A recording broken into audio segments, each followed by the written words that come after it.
When you think about how an organization is structured, especially within Christianity, there are a couple of models that might jump to your mind. Maybe you think of someone like the Pope in the Roman Catholic Church, with one leader acting as God's spokesperson. When the leader speaks, the people follow. Or maybe you think of a more congregationalist model where a church congregation is left to their own device, like a megachurch. If you talk to a Seventh-day Adventist about how the church is structured, you might get an answer that sounds like either one of these. Some might not really pay any attention to what happens beyond the walls of their local church building. Others might point you to the administration at the General Conference. That's the world headquarters of the Seventh-day Adventist Church. But the answer is actually a lot more complicated than that. We have to really make our structure understandable. About nobody knows what are the different levels. This is Pastor Bonita Shields, a former vice president for ministries at the North American Division. Pastor Bonita has a knack for seeing things that other people miss.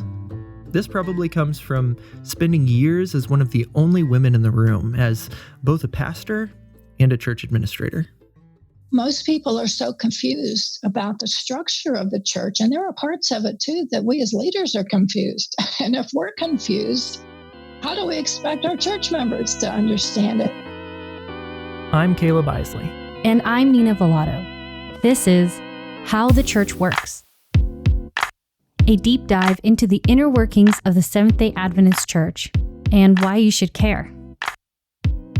In this episode, we're going to be talking about structure, all the different layers that make up the Adventist Church, how decisions are made and policies are developed, how things work together, and sometimes how they don't.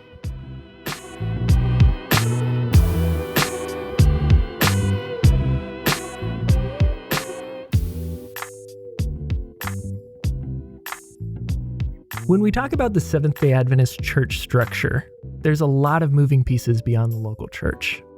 Seventh-day Adventists run all kinds of things through their organization, including some of the largest educational and hospital systems in the world. There's the Adventist Development and Relief Agency, or ADRA, which provides frontline aid to people in need across the globe. There are Adventist publications and publishing companies like Pacific Press. There's Adventist book centers and TV networks like Hope Channel. So when we talk about church structure, we're talking about a lot of things. We're talking about how we do business, how policies are made, who's in charge, and how things like tithe money are used. As far as denominations go, the Seventh-day Adventist Church tends to be pretty administrative, meaning lots of decisions are made by lots of different departments and people. The Adventism of today is very institutional. We need to understand that the World Seventh-day Adventist Church is really a rather complex organization. Lowell Cooper is a retired vice president of the General Conference of Seventh-day Adventists. He's the kind of guy you want to sit on the porch with and just talk about anything and everything. We have some 80 or 90,000 churches. We have institutions, schools, hospitals, clinics, publishing houses, many different ecclesiastical units, local missions, local conferences, unions, divisions, etc. The General Conference kind of sits at the center or the top. I don't like using that language at all because it gives a hierarchical picture of the church, which we are not. There's a reason why Lowell is emphasizing this, and we'll get to that in a minute. The General Conference is sort of the place where the church finds a collective identity. We are all part of one another. And the General Conference does operate a number of institutions. Loma Linda is a General Conference institution. Pacific Press Publishing Association, Review and Herald Publishing Association. These were General Conference institutions until about 2014. Oakwood University, Andrews University, University in the Philippines, University in Africa, Adventist World Radio, Hope TV, General Conference Auditing Service, Adventist Development and Relief Agency. These are all organizations that serve the world field.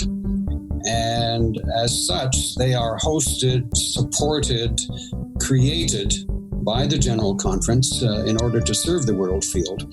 Each of these organizations has a governing board, and they have governing documents, constitutions and bylaws, that detail how they function and what is their purpose. But in order to kind of tie all of these things together into a coherent and a collaborative sense for the world church, representation from General Conference administration is on the boards. But Adventism wasn't always this way, a big institutional system. In our last episode, we talked a little bit about why the early Adventists were so wary of organized religion. Here's Lowell again. There was a time in our history, by the way, in which our early Adventists believed that we should not have structure of any kind. Any kind. I mean, some of our early Adventists were rejected. They were expelled from the churches to which they belonged because of their belief in the second coming of Christ. And so for quite a period of time, there was real resistance against having any structure. But gradually, our pioneers realized, if we are going to somehow stick together, we have to have some structure to help us do that. What changed? As organizations grow, they become more complex. In order for Adventists to run their publishing houses, they needed to purchase property, equipment, and register their publications. In order for Adventists to receive conscientious objector status during the Civil War, they had to belong to an official religious organization. In the minds of the Adventists, in order to fulfill their mission to spread the gospel to the world and beckon the soon coming of Jesus, they had to get organized. So, here we are today. Many Adventists tend to think of the church as a pyramid, with the local church at the bottom and the general conference at the top. And yes, the local church is the foundation of the Seventh-day Adventist Church. It's where church membership is held. Members are allowed to vote on church business matters here, and can also be elected to church leadership roles, which we'll talk about later. When someone wants to get baptized, the local church is where that happens, and when someone is disfellowshipped, which means they're removed from church membership, that happens at the local layer too. Next is the conference layer. This is made up of groups of churches in a particular territory, usually either a state or geographical region that makes sense. The conference is who employs the pastors and teachers for that conference.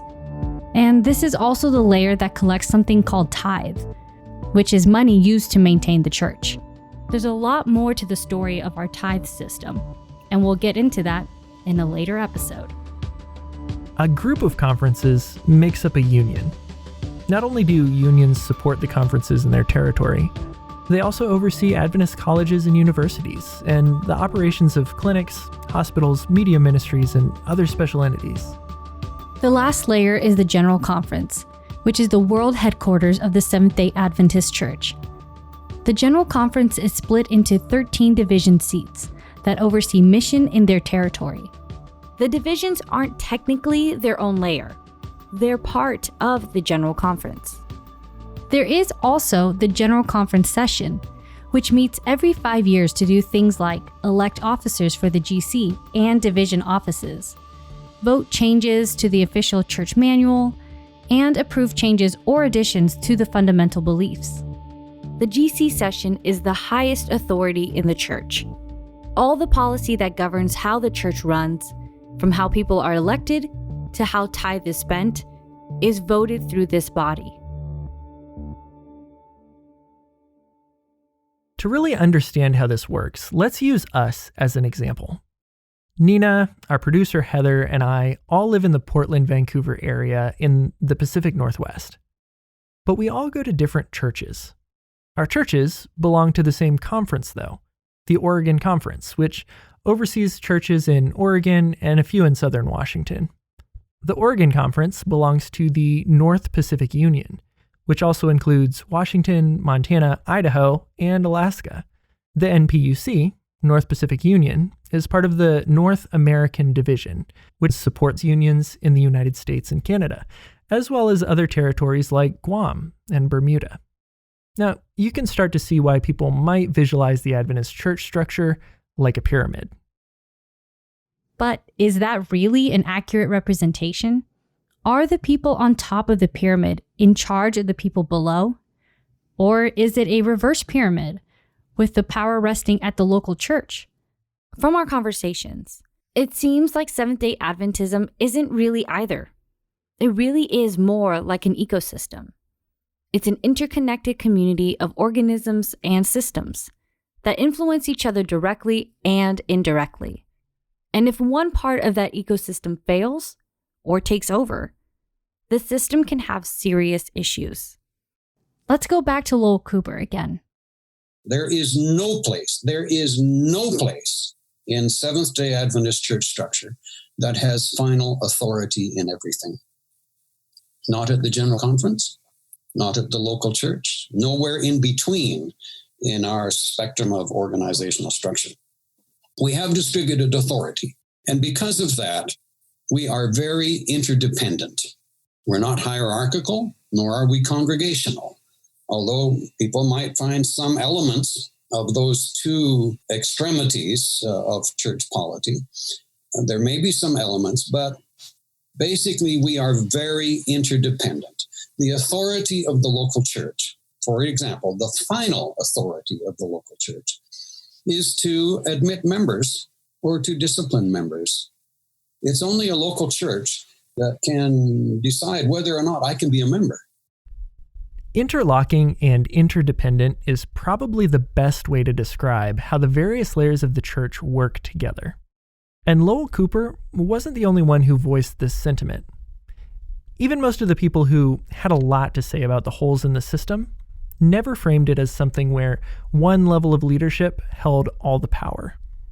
Here's George Knight, a prolific author on Adventist church governance and a former professor at the Seventh-day Adventist Theological Seminary on the campus of Andrews University. We do not have a presidential system. We have administrators that act as if we have a presidential system. If you're paying attention, this is the second time in this episode a guest has clearly said that Adventism is not a presidential system. And if you've been paying attention to this whole series so far, you can probably guess that there's a specific context around this emphasis that Adventism is not, and should not be, a presidential hierarchical system. The reason why people keep saying that Adventism is not presidential is because there have been times in our history when it's tried to be. In the mid-1870s, there was a push for one-man leadership, spearheaded by George Butler, then General Conference president. Butler believed that some men were, quote, placed higher in authority in the church than others, end quote, clearly meaning James White. And at first, the church accepted this, and so did Ellen White. But by 1877, the church had softened its emphasis on kingly power to a more oligarchical form of leadership, a few powerful men making all the decisions. By 1891, Ellen White wrote this, quote, "There was not the voice of God in the General Conference management and decisions." And though one of the GC leaders made it appear that the decisions being made were the voice of God, she says this, "Many of the positions taken, going forth as the voice of the General Conference, have been but the voice of 1, 2, or 3 men who are misleading the conference." As the turn of the 20th century was nearing, Adventist mission work around the world grew, and fairly soon there were Adventist territories in Europe, Australia, New Zealand, and South Africa. Yet, decisions at the General Conference were being made for the territories with no representation of people from those fields. By 1901, the situation had become so dire that Ellen White, speaking to church administrators the day before the 1901 General Conference session, said, "God wants change right here and right now." And at the 1901 GC session, change happened. The church's leadership structure was decentralized. Instead of every church decision, no matter the field, being run through a General Conference executive committee, More power was given to the local conferences, and unions were formed to create a buffer between the two layers. The church also moved to making major decisions along a consensus vote, meaning that the aim is for all to agree. The General Conference session, as we know it today, with representation from all fields of the church, was also established then. The church also experimented with doing away with the GC president altogether. The church shifted to a more committee leadership model and even changed the name of the GC president to chairman, although some argued that was merely a cosmetic fix. In 1903, though, some of this decentralization was backtracked. GC Chairman A.G. Daniels reinstated the title of president, and instead of using consensus voting, the GC switched to majority vote. That means that instead of needing 90% or more of people, for example, to agree to a policy, now all that was needed was 51%. Some historians see this backtracking as a false step for the church, while others see it as simply a necessity for doing church in the real world instead of an ideal world. Much of the organizational structure implemented in 1901 and in 1903 is what we still use today. An emphasis on decentralized leadership and representative decision-making was born out of the struggle against authoritarian leadership in the church. So, if Adventism is not presidential, but today we have presidents everywhere, conference presidents, union presidents, division, and general conference presidents, how does that work? Let's go back to George Knight. In Adventism, you have three administrators, and theoretically they're co-equal: president, secretary, treasurer. It's not a presidential system, but more and more we act as if it is. And therefore, whether it's the local conference, union conference, general conference, we have a temptation to make it into a presidential system, and the president sets the agenda. And now I agree that somewhere there's going to be some leadership, but it needs to be collegial leadership with a focus on I'm only a presidential servant. And I need advice from people who disagree with me.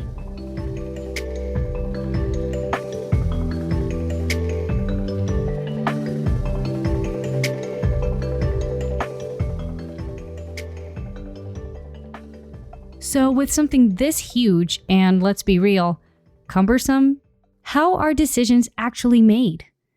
If there isn't one person calling all the shots, how do we get anything done? There's a few ways, and these are really the foundation of how we do church. They're present in every layer: the local church, the conference, the union, and the general conference. And they're called committees and constituency sessions. You're probably already familiar with the concept of a committee. Committees are usually formed to address a very particular issue. What color to paint the church? How to prepare and market for a local mission project? How to address the widespread hemorrhaging of people under 40 from the Seventh-day Adventist Church? Committees usually discuss and come to recommendations for these types of issues. This is at every layer of the church, and different layers have different issues.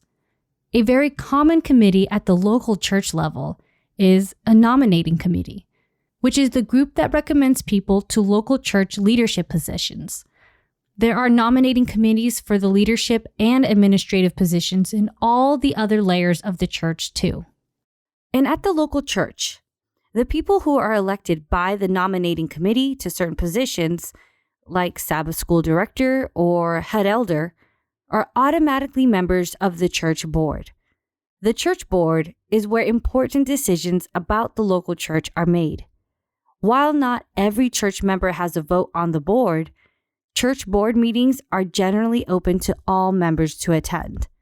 Occasionally, there are matters that need to be decided by the whole church, and this usually happens either during the church service or at a church business meeting, which typically happens once a year.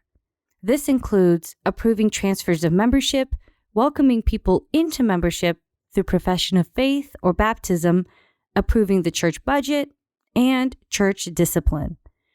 Church business sessions are open to all members, and everyone gets a vote. But especially for committees at the conference, union, division, and GC layers, who determines who sits on those? This is where the constituency sessions matter. The people who sit on committees are typically departmental or administrative leadership who were elected to their positions through a constituency meeting. These meetings are made up of delegates, both clergy and regular members, or laity, from all over the constituency territory. These are the meetings where the big decisions are made. Decisions that can affect the culture or missional focus of the church for a long time. Decisions like who will be the next president of your conference, union, or division.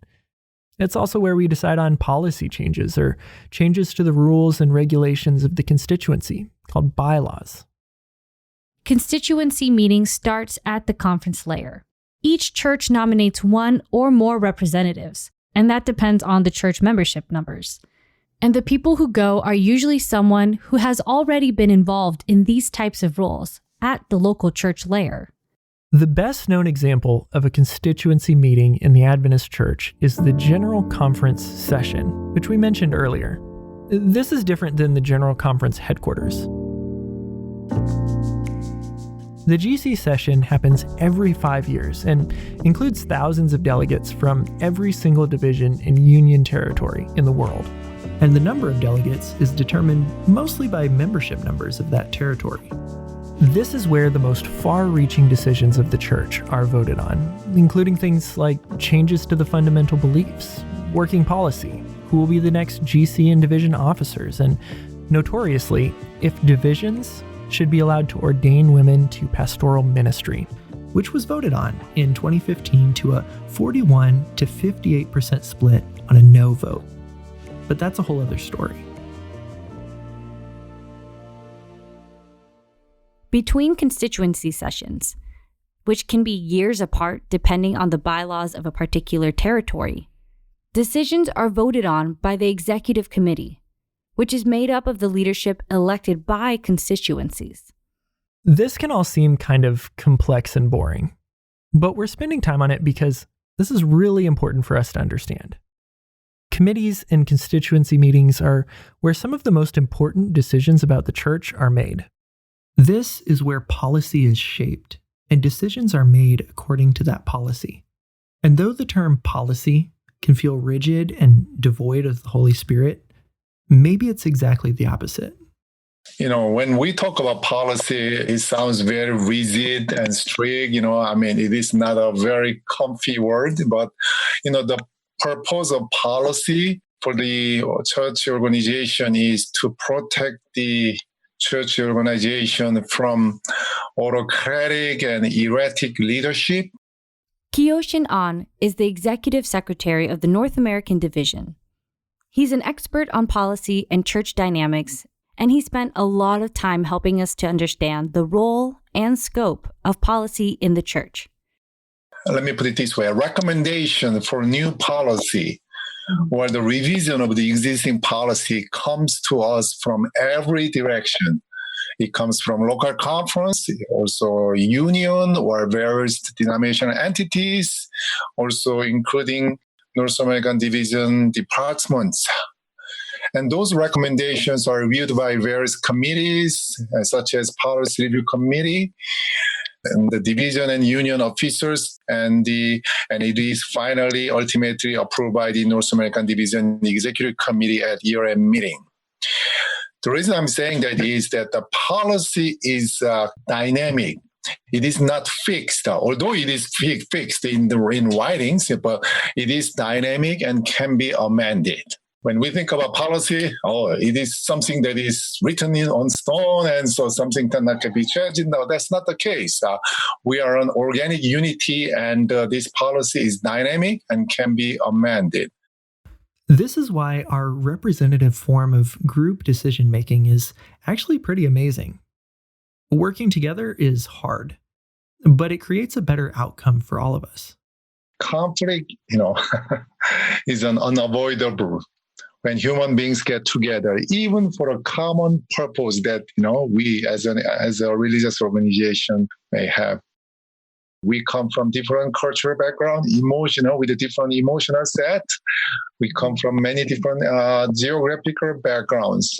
It is okay to have conflict. What is important is how we process this conflict, how we approach this conflict.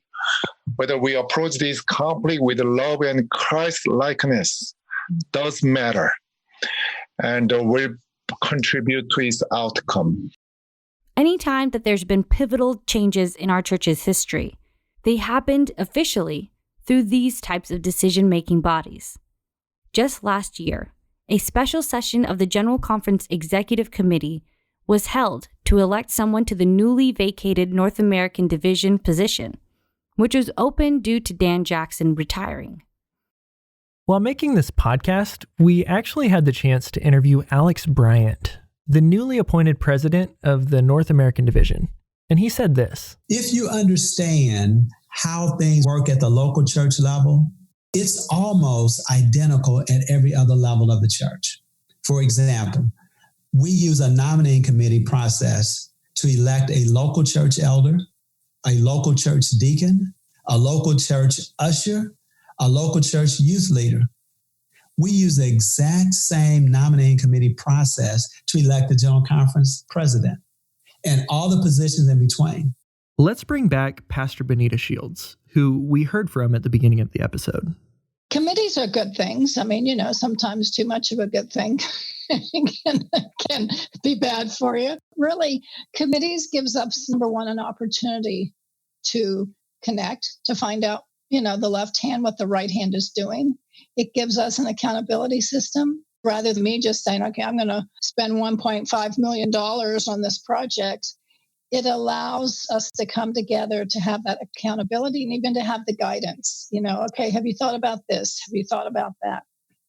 And it just gives us a camaraderie in the work, which is helpful because as every level of the church, they have different roles, they have different functions, but it helps us to come together to say, hey, we're all in this together.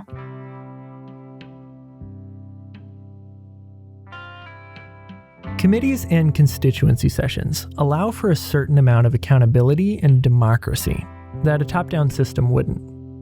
But there are potential problems as well. For example, if all of the committees and delegate positions are taken up by, say, people of a certain age group, does it make room for new ideas? If people are nominated to fill these positions because they agree with how the church is already working, how can we challenge the system when things aren't going well? With a growing gap between church leadership and younger generations like millennials and Gen Z, the church is facing a potential crisis. Here's Pastor Bonita Shields. I forget the figures. It's somewhere between 65-66% of pastors are eligible to retire. So we're looking at a big change, and I think that's going to force us to look at how we do ministry, but also how our church is structured. There are other ways that the demographics of leadership and decision makers don't accurately reflect the church too.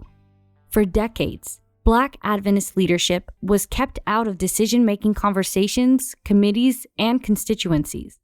And while we are doing much better in this area than 100 years ago, most Adventist administrators tend to be white men, despite the demographic data of the North American Division showing that only about 40% of churches are historically white.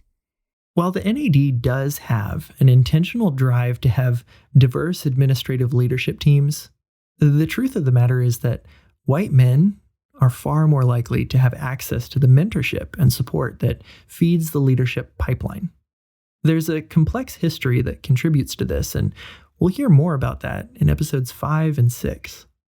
Even for this podcast, most of the people we talked to were men, and most of them were white.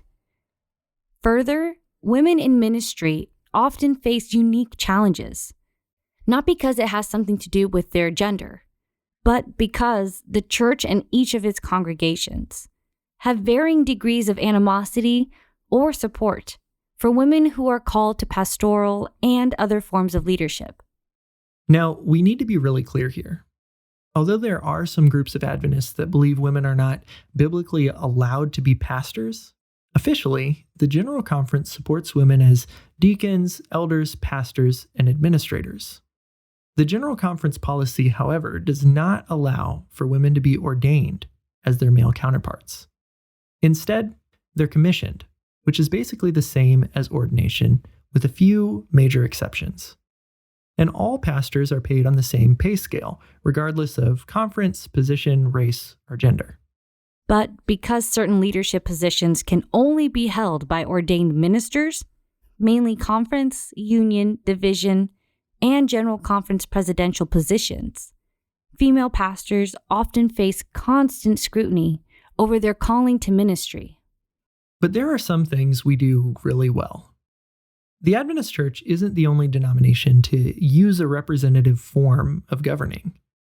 In some other denominations, delegates are responsible for their own expenses, or that burden falls to the individual churches or conferences the delegates are from. But in the Adventist Church, the General Conference funds the General Conference session and the travel costs for the delegates. Some people might feel like paying for delegates to travel internationally is a waste of church resources, but making sure delegates don't personally foot the bill ensures that we have delegates from every Adventist territory and differing socioeconomic backgrounds attending and making decisions for the worldwide church. This is one of the beauties of having a church that sees the benefit of sharing the financial responsibility of worldwide mission. But that doesn't mean that there's never a problem with imbalance of power when it comes to money, even though the church tries to avoid it. Ideally, people who have a lot of money don't have more say in the matters of the church. Ideally. There's a piece of the puzzle we've been dancing around in this episode quite a bit. When we talk about leadership and structure, what we're really talking about is power. Who makes decisions? Who decides how the church works? How do they affect everyone else? But in a religion founded in the United States, you can't talk about power without talking about money, the tithe dollar. Given by people at the local church level, tithe is the thing that pays administrative salaries, funds ministries, and employs people like teachers and pastors. It's the power that rests in the average person, the local church member. But that's a whole other conversation we'll have in another episode. Our ideals and beliefs about how structured or unstructured church should be has changed a lot over time. But that isn't the only belief that's changed. Next time on How the Church Works, the story of the 28 fundamental beliefs and what they mean for us today.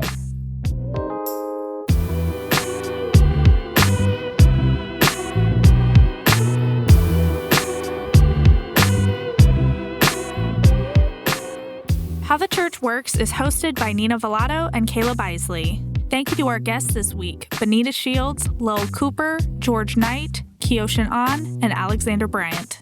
You can find bonus content and show notes for this episode on howthechurchworks.com.